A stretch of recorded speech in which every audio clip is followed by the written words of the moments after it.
Hello, my name is Nicholas Haines from the Five Institute, and this is the Energy Waves for April 2023. Now, there are three main themes going on this month. The first one is tiredness and muddle in the middle. The second one is playing with judgments. And the third one is hoax from the past. Now, as well as telling you about the three themes, I'm also going to give you three action steps to take to make the most of what is an absolute magnificent month. You just need to do the few things I'm going to suggest. So let's look at the first of these three themes, tiredness and muddle in the middle. And in order to do that, what we need to do is take a top level view of the year we're in. Now, we're currently in a water rabbit year. Now, the best way to think about water energy is to think about what it does on the earth. What it does is it leaves its mark. So think about the Grand Canyons or the valleys that are carved out by the glaciers. That's all water leaving its mark on the earth. So what that is means this year, and to a certain extent last year, is about you leaving your mark on the earth in some way. Now, water energy is also related to a season, like every single energy, and it's related to winter. And in winter, we're in a transition place between our past and our future. So this is about you taking something from your past, something you've done, something you've learned, something you got over, and bringing it into the future to leave your mark on the earth in some way. Now, in this transition place between what was and what will become, there is almost a stuckness. And you can think about that as similar to spring, where you have all the kind of future things, all the seeds and the bulbs and the buds, so they're all kind of stuck to a certain extent before they burst out and express themselves in a new way. And that's what April is about. It's about getting through that stuckness to create and manifest whatever it is you're going to do in the future. And it's a bit like when you're in the middle of something, you can feel a little bit confused. You can feel a little bit lost. You can feel a little bit tired because this has been going on for a while. But do not lose hope. That's what April is about. It's about you breaking through to start to do the things that you're here to do. And it can feel like I say, you can feel muddled, you can feel tired, but you will get through this. And April has lots of really useful things to help you with that. And I'm going to give you some action steps to help and follow with that as well. So there might be some tiredness and muddle in the middle, but that will be temporary. It's a busting through stage. The second thing we're going to see this month, the theme, is something around playing with judgments. Now, if we go back to the analogy of this bulb or blossom or something coming out, what inherently it has to do, it has to make a judgment as to when is a really good time to come out. Comes out too late, it misses the opportunity. Comes out too early, it might get caught with a frost. So this period of time is about making good judgments. Now, I don't want to make this too complicated, but we have a really important year coming up, 2024. It's a wood dragon year. Wood is related to spring, and dragons are giving messages from the heavens from above. So 2024 is about when we start to do things new in a new way and with almost like divine messages coming through. Now, what we have in April 2023, we've almost got a taste of that energy. So this kind of wood energy, spring busting through about future ways of things being in a certain extent. And one of the things we're going to have a taster of is this spring energy, this wood energy around judgment. And it's particularly around being judgmental. So you'll see this month lots of situations or experiences where other people or yourself are being pushed to be very, very judgmental. And this month is about us exploring and playing with what would it be like if we weren't as judgmental? What would it be like if we allowed for two things to exist at the same time, that kind of quantum existence, that two things can exist at the same time and be in harmony, to deal with that duality. We've had a whole period of time for the last 3-4 years where we've had vast amounts of separation, black and white thinking. And this month is when we're going to really explore what would it be like if we weren't judgmental? What would it be like if we allowed two things to exist at the same time? And we're going to be given a chance to play with that. Now, this is a kind of, for many people, it's kind of a new way of thinking, or we've been trained to think a certain way, in a very judgmental way. Social media teaches us to be judgmental.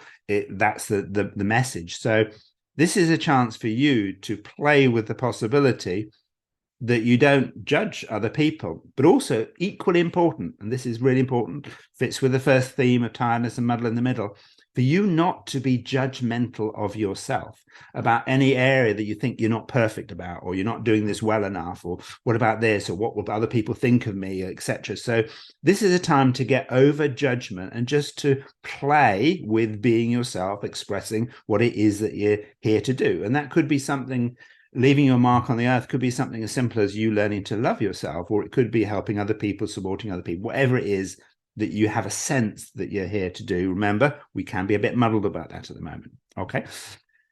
Then the third theme is, so just watch the judgmental stuff of yourself and other people, play with it, and explore the possibility that what it would be like in a world if we weren't judgmental, if we didn't have this black and white thinking of putting people in boxes. What would the world be like? What would we be able to achieve? How would we feel? And that goes for you and your relationship with yourself as well.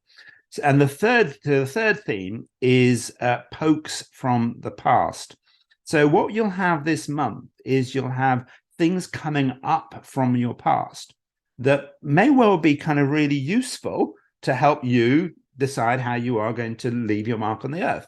Or it could be stuff that comes up that you need to deal with, some self-doubt or some belief in yourself or some aspect of your past, to recognize that it is in the past and it isn't in the here and the now. So you will have things from the past that are there to remind you, to help you, to be resolved in some way. Now, remember, we are in a water rabbit year, and rabbits are about community and coming together. It's about the collective. And that's where our strength is, to having other people help you. So if you are having stuff coming up from the past and you want to change your mindset or deal with things in different ways, then check out our stuff at the 5 Institute, which I'll link above or below this video. We've got the 5-day mindset makeover. It's fantastic at helping you release the past, think in different ways, empower yourself, etc. It's a great thing to look at. So if you're struggling with that and the past is poking you and you want to have some way to resolve it, then 5-day mindset makeover is fantastic for that. Okay, let us look at the action steps, the 3 things I think that you need to do this month. So the first action step, it comes under the category of move to have more. Now, what I mean by that is that when things get stuck, it can be really, really difficult. It can feel frustrating, it can be annoying, and you can feel more tired when you're stuck. So move your body, take action, physically walk, exercise, do anything, but also move things forward that you've been wanting to do for a while. The more you can move forward, the more you will have. Remember, the judgment stuff don't matter whether it's perfect or not perfect or what other people think of it. Just do stuff, take action. In order for the acorn to turn into an oak tree, it has to push through a boundary. It involves some action. Now, you should do this action in a relaxed, flowing way as possible. It's not about grinding it out and pushing it. It's about being inspired, doing it with grace, doing it with flow. But movement will give you more. Hiding away, which is the danger in the rabbit year. When we get scared, we disappear down the burrows and we hide away. This is not the time to do it. This is a time for you to leave your mark on the earth, and that involves you taking some action as part of a collective. That makes it much easier. Mindset Makeover, 5 Institute, we're here for you with all sorts of things to help you. So move to have more. The second one is to pounce on plot twists. Okay. Now, what I mean by that is when I talked about this water rabbit year, one of the things the rabbits do is they can be rushing along and then boom, they'll suddenly just change direction. You think, oh my goodness, well, how did that happen? And that's what this year is about. It's got plot twists. You think, oh, hang about, where did that suddenly come from? It's sudden change in direction. And if that has happened to you, you suddenly have a plot twist. Oh my goodness, I wasn't expecting that to happen. Pounce on it and say, okay, what is good about this? Why is this going to help me in some way? Because plot twists are designed to keep you alert, excite you. Think about a film when you have a plot twist. You go, oh my goodness, I didn't see that coming. It's designed to wake you up, to inspire you, to make you think differently. That's what plot twists are about. So when you have a plot twist, think, oh, that's interesting. Why did that happen? What's good about this? How can I use this? Because we will have certain plot twists, and don't get hung up about them. Okay. The second one is third action step this month, is to cheer on the light. Cheer on the light. That's the third action step. And what I mean by that is that there will be people out there in the world that are really having a go at doing things to make the world a better place, to be non-judgmental, to be open, doing the best they can to come out into the world, come out from their rabbit holes and out there and say, okay, let's have the world in a slightly different way. And they will be like you, me, etc. They're going to be full of self-doubt. They're going to be full of worries and concerns, etc. So cheer them on. When you see someone being non-judgmental, being open, exploring, trying to be themselves in the best way, and then hey, well done. Thank you. Fantastic. I mean, just do that. Cheer on the light, because people are doing their best in these certain circumstances. And if you want some help to do your best to leave your mark on the earth, then we have, as part of the Five Institute, we have something called Energetic Superpowers and Heroic Actions, which is a 5-week quest where we're exploring all about how you can be heroic, how you can use your superpowers, your past, etc., to be heroic in some way, to leave your mark on the earth in whatever way that might be. So we've got help for you at the Five Institute. Follow those 3 guidelines. Just move to have more. Just keep moving. Keep taking action. Doesn't have to be perfect. Pounce on all the plot twists, everything, and think, oh, wasn't expecting that. Fantastic. What's fantastic about that? What's wonderful about that? And the third one is cheer on the light when you're seeing other people doing good things and having a go, however imperfect that might be. Give them a cheer. It always helps. Okay. Thank you very much. Okay, if you found this helpful, do like and share it. That would be useful. Wonderful. Thank you. Okay, bye.